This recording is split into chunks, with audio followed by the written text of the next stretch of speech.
दोस्तों, आज हम किसी टॉपिक अथवा विषय पे बात करने नहीं जा रहे, बल्कि अपनी नैतिक जिम्मेदारी निभाने जा रहे हैं। आपके साथ साथ आज हम अपने भी ज्ञान चक्षुओं को खोलने जा रहे हैं। क्या करें, आज की बात ही बहुत धीर है, गंभीर है और बहुत जरूरी भी है। हमें तो लग रहा है कि आज हमें किसी भूमिका का भी सहारा नहीं लेना चाहिए। तो आज हम सीधे अपनी बात पर आते हैं। दोस्तों, कभी कभी वो सात आसमान का मालिक हमारे सामने वो राज खोल कर रख देता है जिस पर दुनिया की खुदगर्जी का पर्दा पड़ा रहता है। ऐसे ही राज से आज हम पर्दा उठा रहे हैं। आप चौंक उठेंगे ये जानकर कि कैंसर का इलाज संभव है, मगर ये बात हमसे छुपाई गई है और इसके पीछे हाथ किसी और का नहीं, बल्कि इसके पीछे कैंसर का ही इलाज करने वाले मसीहाओं का हाथ है। देखा, चौंक गए ना आप? अगर हम जिंदगी के फलसफे की बात करें तो जिंदगी देने वाले उस विधाता ने दो तरह के मसीहा बनाए हैं। एक जो मसीहा बनकर जिंदगी की डूबती कश्ती बाहर ले आता है, और दूसरा वो जो मसीहा के भेष में आपको लूटता है या आपकी जान ले लेता है। आपको ये बात जाननी चाहिए और मानने के साथ साथ अपने दामन में गांठ लगाकर भी रख लेनी चाहिए कि कैंसर का इलाज है, मगर चाहा नहीं गया कि इसका इलाज हो। हमें मालूम है आप ये जानकर हैरत में पड़ गए हैं। आपकी हैरत को अब हम साक्षी बनाने जा रहे हैं। ध्यान से देखिए, सुनिए और समझिए। दोस्तों, कैंसर का इलाज पूरी तरह से संभव है। ये बिल्कुल भी नामुमकिन नहीं था। इस दुनिया में कुछ डॉक्टर्स हैं जिन्होंने कैंसर को जड़ से खत्म करने की बात कही और दावा भी किया। इसे नियति का खेल कहें, इत्तेफाक कहें, अफसोस कहें या साजिश का एक हिस्सा, कैंसर के इलाज का दावा करने वाले इन मसीहाओं को मार डाला गया। जी हाँ, उन्हें मार डाला गया।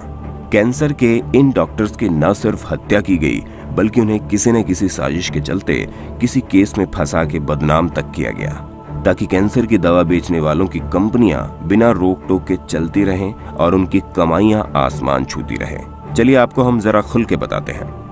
दोस्तों, आपको मालूम ही है कि फार्मास्यूटिकल अलग अलग तरह की बीमारियों पर रिसर्च करके अलग अलग तरह की कई दवाएं बनाती है और इन्हें बड़ी शान से दवा बाजार और हॉस्पिटल में बेचती है। ये कंपनीज एक कैंसर पे दवा बनाने का दावा भी करती रही है। इनसे इन्हें हजारों बिलियन डॉलर का फायदा होता है, मगर कोई भी दवा कैंसर का सही इलाज साबित नहीं हुई। आपको मालूम चलना चाहिए कि फार्मास्यूटिकल जानबूझकर बेअसर दवा बनाती है ताकि मरीज कभी अच्छा ना हो और उनका करोड़ों अरबों का कारोबार चलता रहे। जिंदगियों के नुकसान उनके लिए कोई मायने नहीं रखते। बच्चों को अलग अलग बीमारियों से बचाने के लिए कई सारी वैक्सीन दी जाती हैं, जिनमें पोलियो, हेपेटाइटिस आदि बीमारियां आती हैं। आप हैरत में होंगे कि सबसे ज्यादा वैक्सीन अमेरिका में इस्तेमाल होती है और आंकड़े कहते हैं कि अमेरिका में बच्चे के 1 साल की उम्र का होते होते उसे 7 तरह की वैक्सीन के 26 डोज दिए जा चुके होते हैं। जबकि अमेरिका भी उन देशों की गिनती में आता है जहां कुछ महीनों में ही नवजात शिशु चल बसते हैं, जबकि इन्हें सभी बीमारियों से बचाने के लिए वैक्सीन दे दी गई थी। तो फिर ऐसा क्यों हुआ? आया फंडा समझ में? जी हाँ, इन मौतों की वजह है लातादाद में दी जाने वाली वैक्सीन है। सबसे ज्यादा वैक्सीन का इस्तेमाल करने के बावजूद उन देशों में शुमार है जहां कैंसर जैसी बीमारी आम बात हो गई है। जिन भी देशों में वैक्सीन का इस्तेमाल बहुतायत हुआ, वहां कैंसर की बीमारी ज्यादा पाई गई। 1986 में चाइल्डहुड वैक्सीन इंजरी एक्ट नाम का कानून बना। देखा जाए तो ये फार्मास्यूटिकल वालों की चाल थी अपने आप को पाक दामन साबित करने की। इस कानून के मुताबिक अगर उपचार पा रहे बच्चे की मौत या उस बच्चे को किसी किस्म का नुकसान होता है तो इसके लिए बच्चे को दी गई वैक्सीन जिम्मेदार नहीं होगी। मतलब वैक्सीन बनाने वाली कंपनी निर्दोष रहेगी। देखा आपने इस मसीहाई का आलम। इस कानून का यही फायदा उठाते हुए कंपनीज बेलगाम कई ढेर सारी अर्थहीन दवाएं बना रही हैं और उन्हें बेधड़क बाजार में भी उतार रही हैं, जिससे उन्हें हर साल करोड़ों का फायदा हो रहा है और इंसान की जिंदगी उतनी ही सस्ती हो गई है। इतनी सारी दवाइयों के बनने के बाद भी कैंसर जैसा रोग लाइलाज है। इसकी वजह सिर्फ यही है कि वे कभी चाहते ही नहीं कि कैंसर जैसा भयानक रोग कभी सही हो, इसलिए बेअसर दवाइयों का बनना जारी है, जबकि हकीकत कुछ और कहती है। चलिए हम आपको हकीकत की रोशनी में कुछ दिखाते हैं। एक डॉक्टर से आपको मिलवाते हैं जिनके पास कैंसर का इलाज था। ये हैं वो डॉक्टर सेबी। इनका मानना था कि किसी भी बीमारी का इलाज प्राकृतिक यानी नेचुरल तरीके से संभव है। किसी भी बीमारी को नेचुरल तरीके से ठीक किया जा सकता है।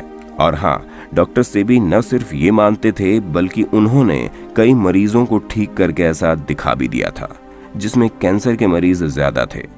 डॉक्टर सेबी को कैंसर के अलावा एड्स, HIV, डायबिटीज, आर्थराइटिस, हड्डियों का गलना जैसी कई बीमारियों को ठीक करने में महारत हासिल थी। असाध्य रोगों में गिरफ्तार लोगों के लिए डॉक्टर सेबी बड़े सादा दिल मसीहा थे। उन्होंने कई बीमारियों का इलाज किया, वो भी बिना किसी केमिकल, बिना किसी मेडिकल ड्रग्स के। उन्होंने ये इलाज जड़ी बूटियों से किया था और प्रकृति ने इसमें उनके सहायक की भूमिका निभाई। उनकी ये मसीहाई ही खुदगर्ज लोगों की आंख की किरकिरी बन गई। डॉक्टर सेबी की मसीहाई ने खुद उनकी राह को दुश्वार कर दिया।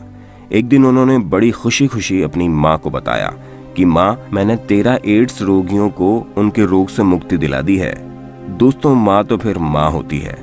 माँ ने आने वाले हादसे का अनुमान लगा लिया था। माँ ने डॉक्टर सेबी से कहा, अब वो लोग तुम्हें पकड़ लेंगे, मतलब फार्मास्यूटिकल कंपनी वाले जो एड्स, कैंसर, डायबिटीज की अचूक दवा के नाम पर करोड़ों की लूट कर रहे हैं। और डॉक्टर सेबी उनकी आंख की किरकिरी बन जाएंगे क्योंकि उनकी वजह से उन्हें लाखों करोड़ों का नुकसान हो सकता था। और दोस्तों, फिर हुआ भी यही।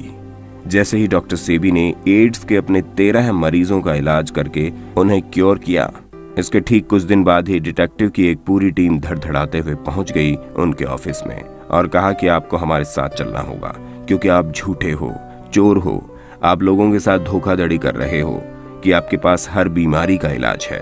और वो डॉक्टर सेबी को पकड़ कर ले गए और उन्हें जबरन जेल में डाल दिया।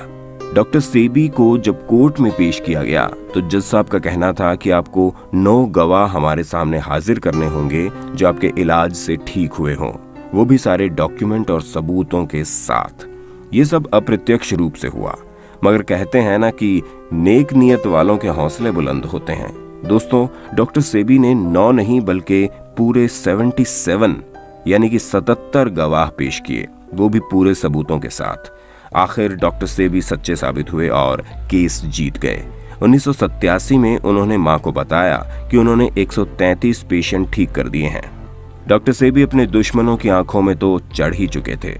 इस बार दुश्मनों ने नया पैंतरा खेला। इस बार डॉक्टर सेबी को उन्होंने मनी लॉन्ड्री के केस में फंसाया। उन्हें जेल हो गई और जेल में खाने के दौरान उन्हें गुप्त रूप से जहर दिया गया जिससे उनकी मृत्यु हो गई, जबकि इसे स्वाभाविक मौत करार दिया गया और साबित किया गया कि उनकी मौत निमोनिया से हुई है। ये सब कुछ भयानक सपने की तरह है। इतने पर भी खुदगर्जी की दास्तान ने सब्र नहीं किया। डॉक्टर सेबी की मौत के बाद 50 और डॉक्टर्स मौत के घाट उतार दिए गए जिन्होंने इस किस्म की आवाज उठाई या इलाज किए। अब आपको आधा यकीन तो आ ही गया होगा कि कैंसर के इलाज को हमसे छुपाया जा रहा है। अब पूरा यकीन सुनिए। अमेरिका में रह रहे डॉक्टर ब्रिजेंस्की, जिन्होंने एक अमेरिकी सैनिक की बेटी का इलाज किया था जो ब्रेन कैंसर से पीड़ित थी। डॉक्टर ब्रिजेंस्की पॉलिश बायोकेमिस्ट थे।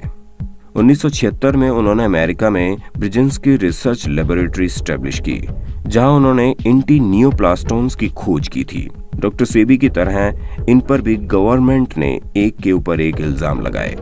आप फ्रॉड हो, आप नाजायज तरीके से लोगों का इलाज करते हो। डॉक्टर ब्रिजेंस्की को अपना मेडिकल का लाइसेंस बचाना मुश्किल हो गया था। उनको अपनी बेगुनाही के लिए कई गवाह पेश करने पड़े।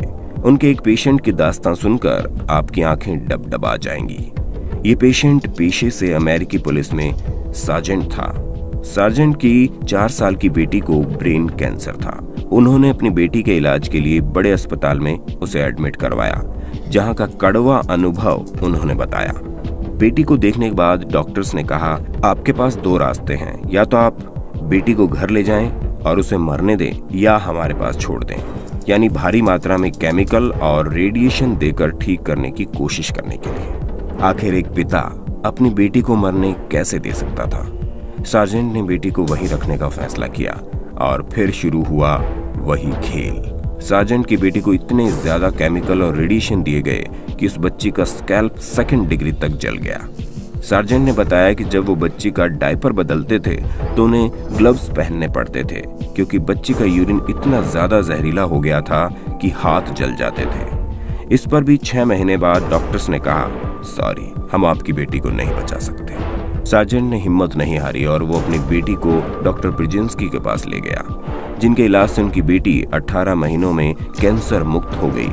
उसके शरीर पर कैंसर के कोई निशान बाकी नहीं रहे, मगर कुछ महीनों बाद उनकी बेटी की मौत हो गई।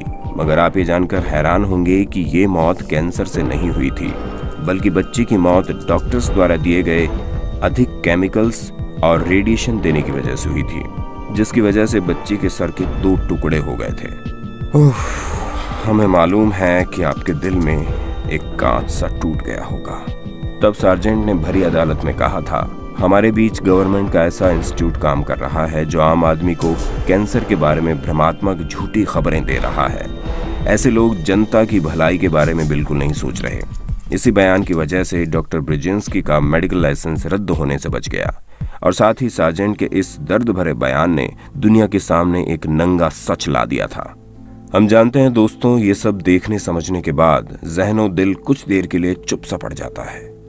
इसी को ज़मीर कहते हैं दोस्तों, जिसे हर मोड़ पर हमें जिंदा रखना है।